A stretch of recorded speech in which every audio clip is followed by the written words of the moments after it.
Presenting the ghastly anorexic horror that wanders aimlessly during the light of day and rests hunched over in isolation from the hours of dusk till dawn. A sickly, fair-skinned woman dressed in tattered clothing possesses glowing, sunken red eyes, washed-out whitish-gray hair, and her most distinctive features, the 12-inch-long, blood-stained, razor-sharp claws. She seems to be in continuous anguish, weeping in solitude in her quiet place, distant from everyone, passively luring unsuspecting survivors with a false cry for help. So, once you spot her, run. Get the fuck out and just leave her alone. You really don't want to piss her off. She's the epitome of do not disturb, the witch. Listen, quiet. Shh, there's a witch near here. That crying girl's around. Hold on. Shh, that's a witch. I hear a witch. Quiet, everybody. I hear a bitch. I think I hear my ex-wife. Coach, be nice. Debatably, one of the biggest anomalies to exist amongst the special infected, tends to lay dormant instead of actively participating in the hunt. As long as she's left alone without any disturbance, the witch will not chase after nearby survivors. In actuality, she's really a sad little white marshmallow that's relatively harmless, unless you bully her. There's a couple of things she does not appreciate you doing. Don't touch her. Don't talk to her. Don't even breathe the same air as her. She really doesn't like people. Lights off! No lights. She's sensitive. They're coming! And, of course, don't be loud. Don't be that guy to kill your whole party.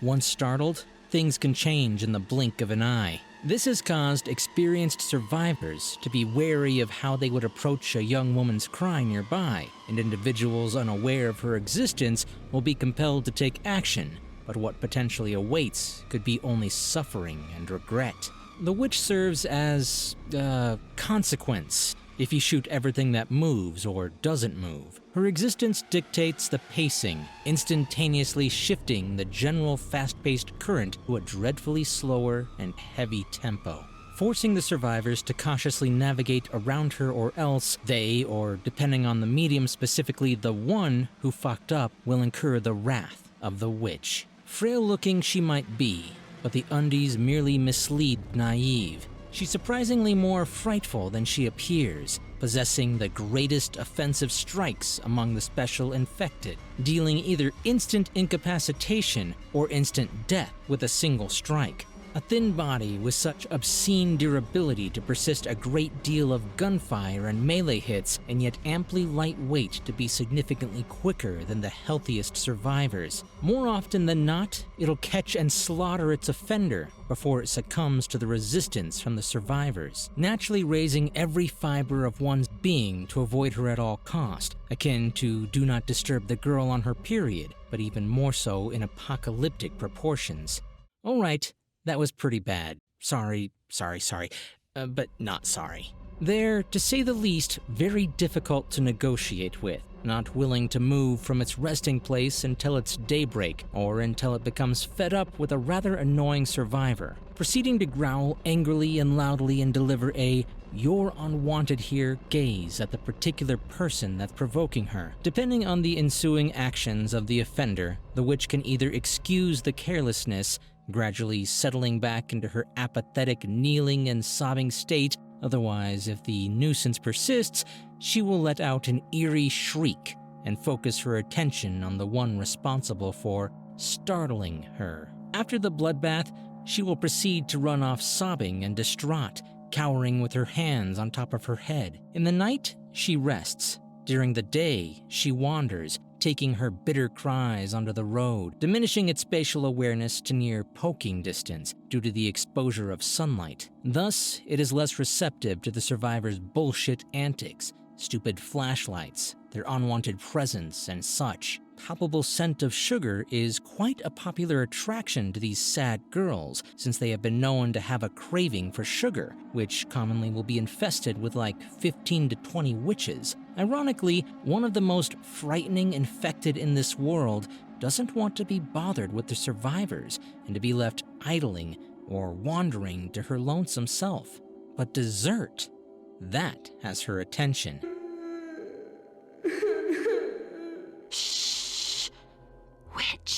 Stop! I hear a witch. Shit. Witch. Ah, witch. And she's close. Rochelle, that ain't you, is it, girl? A crying woman.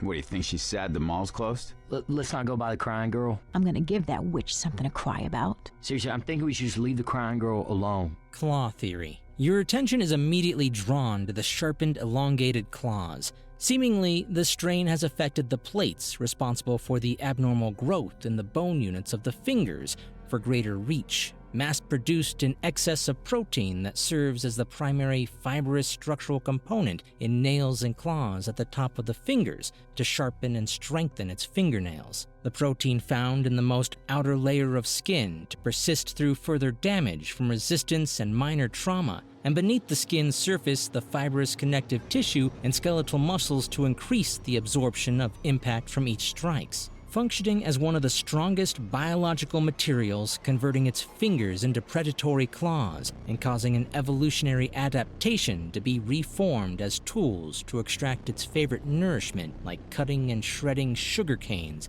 and blocks of sugar crystals. Quiet. There's a witch around here. Don't disturb her and we'll be okay. Oh, damn. A witch is around here. Hear that, witch? I'm gonna give her something to cry about. Physical condition theory. The witch's malnourished, emaciated body conflicts with its frightful strength, speed, toughness, etc. An increased stimulation of the glands involved with activity in the bones interacted with the mechanical forces to break inhibitors within the body system may have built inhuman bone strength in relation to the density of extremely thin yet enhanced muscles. The witch may be in a perpetual state of fight or flight response, or at least immediately triggered in response when startled. For its body to react accordingly in a stressful situation, a chain of occurring chemical processes stimulates the sympathetic nervous system and adrenal glands to discharge adrenaline throughout the body for an increased performance of the skeletal muscle and appendages at their maximum output, and thus the aberrant strength, speed, toughness, etc. Or, It's a f***ing video game. Watch out, that witch is getting angry. Witch. She doesn't sound happy. Y'all here? Get ready to toss that bitch. lights theory. It is believed that the sunlight affects the witch behavior and sight, hence the covering of their eyes during her sullen walk. She's more active during the day, and she's perpetually looking for shade or shelter, either being really picky about her spots, or her routine is fixed based on the time of day. In the night, she no longer needs to escape from the light, and thus becomes content with her newfound cozy crying spot, and/or the hormones relax her body in accordance to nighttime. Also, what the witch could be suffering from is a common symptom of the fight or flight response, the dilation of the pupils. She may have trouble regulating the intensity of light entering her eyes, as the eyes are fixed to be made more aware of the surroundings during times of danger. We should steer clear of her. Oh shit, that bitch is pissed. Quit trifling with that bitch, she gonna explode. Alice, leave that witch alone. Out of my way, man! Witch coming through! Witch on my ass! The witch strain may have possibly cannibalized the host's fat tissue and other contents within the body to manifest and mobilize the required resources for its growth. For instance, the circulation of the blood flow in the surface areas of the body has been prioritized to the bloodstream of the muscles, brain, and appendages, which has resulted in paling of the skin and its alarming capabilities from the effects of the fight or flight response. It will compensate for the deprived essential nutrients from its host to form the necessities for the mutation. The constant hunger pains and side effects of further increasing her metabolism from the increased activities in her body would explain her cravings for sugar. Since sugar is an easily digestible carbohydrate, she's able to get her fix to ease the suffering for a bit and indulge in a little piece of happiness. Kinda like a teenage girl comforting herself by ravaging into a carton of ice cream after a breakup, drawn by the irresistible smell of pure, sweet-tasting, soluble carbohydrates. Too bad this craving and stimulation is only feeding her insidious cycle of depression.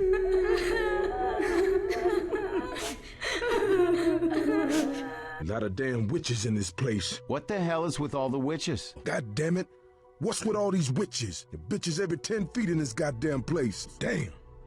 Bitches must like sugar. Welcome to Witchville. The last time I saw this many crying women was at my wedding. Host theory. Since the host of the witch strain has notably been sex-determined, it's hypothesized that the mutation would only occur when both copies of the X chromosome expressed recessive genes to lead to this condition. Females, seemingly being biologically susceptible to this strain due to the influence of their fluctuating sex hormones, genetic predisposition, estrogen dominance, and menstrual cycle. Women presented during windows of great emotional stress from the cause of psychological trauma or with a predisposed mental disorder like clinical depression, ADHD, bipolar disorder, etc., may particularly be the most prone to the witch strain. I hear a witch crying. Hey, do you hear that crying? All these pale-ass crazy ladies are getting on my last nerve. What the hell do they got to cry about? We're the ones getting attacked. Why do the witches cry? Is it due to the heightened sense of chronic inflammation from the virus breaking down the fats in the subject's vital organs? An intentional neurological change in the behavior of the human hosts as an evolutionary advantage to lure unsuspecting survivors? A subconscious reaction to her loss of sanity without even grasping the reason why she's sobbing to begin with? Or that there must be a shred of humanity left inside her? She knows she is a monster, and she is an intermediate state between infected and human. After killing a survivor, she'll momentarily stop and look at her bloody hands, eliciting her to flee from the scene, wailing with her head buried in her hands. She was always reminded with this bearing of remorse in regards to her actions. She can't help but yield to its instinctual needs. Forever alone. Man, that witch is having a hissy fit. Back away from the witch. I pissed the witch off! This bitch is chasing me! Shoot the witch! Shoot the witch! Coming through! Witch on my ass! Get out the way! Special thanks to Anime Science 101, a biology teacher by day, and a YouTuber that examines how scientific concepts are presented in anime during his spare time, for being my consultant for these theories concerning the biology of the witch. Alrighty, what are your thoughts and theories on the witch? Yeah, she's like gender-bent SCP-096.